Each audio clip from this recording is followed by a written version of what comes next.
بسم اللہ الرحمن الرحیم۔ معزز سامعین اکرام، آج کی ہماری ویڈیو غازی علم الدین شہید رحمۃ اللہ علیہ کے بارے میں ہے۔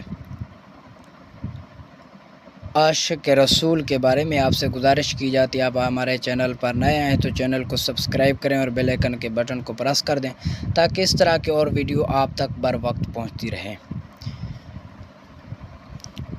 تاریخ میں سے چند ہی کردار موجود ہیں جن کی غیر فطری اور غیر ارادی افعال نے تاریخ انسانی پر اپنے انمٹ نقوش چھوڑے ہیں، اور غازی علم الدین شہید کا تاریخی کردار بھی انہی میں سے ایک ہے۔ جبکہ لاہور کی آبادی 5 لاکھ کے لگ بھگ تھی، اس وقت غازی علم الدین شہید کا نماز جنازہ ادا کرنے والوں کی تعداد 6 لاکھ سے زیادہ ریکارڈ کی گئی، اور نماز جنازہ 5.5 میل پر پھیلا ہوا تھا۔ علم الدین 4 دسمبر سن 1908 بمطابق 8 ذی القعدہ اور 13 بائی کو لاہور، پنجاب، پاکستان کی کوچا چاپک سارو میں طالب مند نامی بڑھئی یعنی درخان کے گھر میں پیدا ہوئے۔ علم الدین نے ابتدائی تعلیم اپنے محلے کے ایک مدرسے میں حاصل کی، اور تعلیم سے فراغت کے بعد آپ نے اپنے آبائی پیشے کو اختیار کیا۔ آپ کے 2 بھائی تھے، جن میں سے ایک سرکاری ملازمت کرتے تھے اور دوسرے میاں محمد امینی صاحب تھے۔ میاں محمد امین صاحب بھی طالب مند صاحب کے ساتھ بڑھئی کا کام کرتے تھے۔ اس خاندان کی شرافت اور کاریگری کی دھوم دور دور تک تھی۔ آپ کا گھرانہ متوسطہ گھرانوں میں شمار کیا جاتا تھا۔ کاریگری میں ملکہ حاصل کر چکنے کے بعد آپ نے بنو بازار کو ہاٹ میں اپنا فرنیچر سازی کا کام شروع کیا، اور رزق حلال کے لیے مصروف ہو گئے۔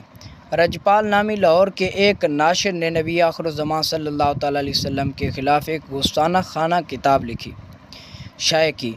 اس دل آزور عمل نے اہل ایمان کی جذبات کو مجروح کیا، اور مسلمانوں میں سخت غم و غصہ پیدا ہوا۔ جب مسلمان رہنما نے اس کتاب کو ضبط کرنے اور ناشر کے خلاف تباہی کا روی عمل میں لانے کا مطالبہ کیا تو انگریز حکومت کی مجسٹریٹ نے رجپال کو صرف 6 ماہ کی قید سزا سنائی۔ اس کے علاوہ کتاب کو ضبط کرنے کے مطالبے کو رد کر دیا گیا۔ اس پر ظلم یہ ہوا کہ رجپال نے ہائی کورٹ میں اپیل دائر کی، جہاں جسٹس دلیپ سنگھ مسیح نے اس کو رہا کر دیا۔ اب مسلمانوں کا غم و غصہ آسمان کو چھونے لگا، اور گلی گلی اجتماع شروع ہو گیا۔ بجائے کہ رجپال کو سرزنش کی جائے تھی، 2 سپاہی اور 1 حوالدار اس کی حفاظت پر مامور کر دیے گئے، اور ساتھ ہی ساتھ روایتی مسلم اور دشمنی کا مظاہرہ کرتے ہوئے انگریزی حکومت نے دفعہ 144 نافذ کر کے مسلمانوں رہنماؤں کو گرفتار کرنا شروع کر دیا۔ بلا شبہ حکومت وقت ملعون رجپال کو بچانے کی پالیسی پر عمل پیرا تھی۔ 24 ستمبر سن 1928 کو لاہور کے ایک شخص خدا بخش نے اس شاتم رسول رجپال کو اس کی دکان پر نشانہ بنایا تھا۔ اس نے بھاگ کر اپنی جان بچائی۔ خدا بخش گرفتار ہو گیا اور اسے 7 سال قید کی سزا سنائی گئی۔ افغانستان کا ایک شخص عبدالعزیز، ایک مرد مجاہد، کفن باندھ کر گھر سے نکلا۔ اس نے لاہور آ کر اس شاتم رسول کی دکان کا رخ کیا، مگر یہ بدبخت دکان میں موجود ہی نہیں تھا، اور سوامی ستیا نند رجپال کا دوست اس کی جگہ موجود تھا۔ غلط فہمی میں عبدالعزیز نے سوامی ستیا نند کو ہی رجپال سمجھ کر قتل کر دیا۔ عبدالعزیز کو انگریزی حکومت نے گرفتار کیا اور 14 سال کی سزا سنائی۔ مختلف روایات اور علماء کے اقوال سے پتہ چلتا ہے کہ علم الدین ایک روز دلی دروازے پر لوگوں کا ہجوم دیکھ کر رک گئے۔ وہاں رجپال کے خلاف تقریریں ہو رہی تھیں، جس بات نے علم الدین کو سب سے زیادہ آگ بگولا کہ رجپال کے نبی کریم کی شان میں گستاخی ہی تھی۔ آج کے عاشق رسول کے مائند علم الدین بھی اس بات کو برداشت نہیں کر سکا کہ کوئی اس کی محبوب ترین ہستی کی شان میں گستاخی کرے۔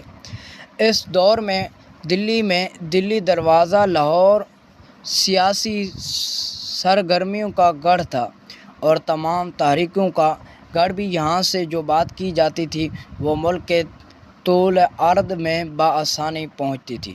یہاں پر ہونے والی گفتگو اپنے آپ میں ایک سند کی حیثیت رکھتی تھی، لیکن علم الدین اس وقت کا روشن خیال شخص کے مالک انسان تھا۔ اس نے جو سنا اس پر یقین نہیں کیا، بلکہ اپنے والد مسلم سے تاکید حاصل کی۔ اپنے دوست شدے اور اس کے ایک دوست کی مدد سے رجپال کا حلیہ، ہسپتال روڈ پر واقع کتابوں کی دکان کا پتہ اور دیگر معلومات اکٹھی کی گئی۔ یہاں یہ روایت بھی نقل کی جاتی ہے کہ بعد ازاں یقین ایک رات اس کا دل بہت بے قرار تھا، جہاں پر ایک رات انہیں خواب میں ایک بزرگ ملے۔ انہوں نے کہا کہ پیارے نبی کی شان میں گستاخی ہو رہی ہے اور تم ابھی تک سو رہے ہو، اٹھو جلدی کرو۔ علم الدین ہڑبڑا کر اٹھے اور سیدھے شدے کے گھر پہنچے۔ پتہ چلا کہ شدے کو بھی ویسا ہی خواب نظر آیا تھا۔ دونوں ہی کو بزرگ نے رجپال کو قتل کرنے کو کہا۔ دونوں میں یہ بات چلتی رہی کہ کون یہ کام کرے، کیونکہ دونوں ہی یہ کام کرنا چاہتے تھے۔ پھر قرعہ اندازی کے ذریعے دونوں نے فیصلہ کیا۔ 3 مرتبہ علم الدین کے نام کی پرچی نکلی تو شدے کو ہار ماننی پڑی۔ علم الدین ہی شاتم رسول کا فیصلہ کرنے پر مامور ہوئے۔ اس تمام روایات کی صحت کو زیر باس لائے بغیر ہم آگے بڑھتے ہیں کہ 2 اپریل سن 1929 کو 1 بجے دوپہر غازی علم الدین نے کھوکھے والی کی نشاندہی پر رجپال کو اس کی دکان کا واقع ہسپتال روڈ، انارکلی نزد مزار قطب الدین ایبک لاہور میں داخل ہوتے ہوئے پہچانا، اور جیسے ہی رجپال اپنی نشست پر بیٹھا، آپ نے رجپال کو للکارا، چھری نکالی اور رجپال کی جگر میں پیوست کر دی۔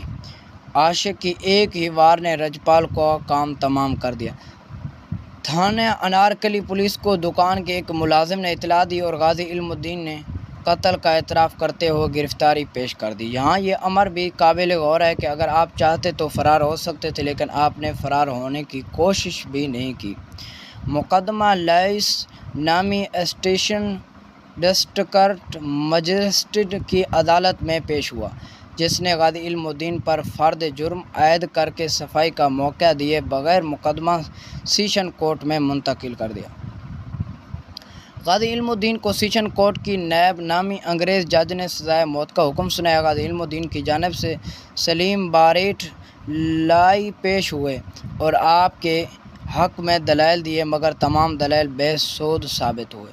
ہائی کورٹ میں اپیل کے لیے اس وقت سب سے بڑے اور مشہور وکیل محمد علی جناح کی خدمات حاصل کی گئی۔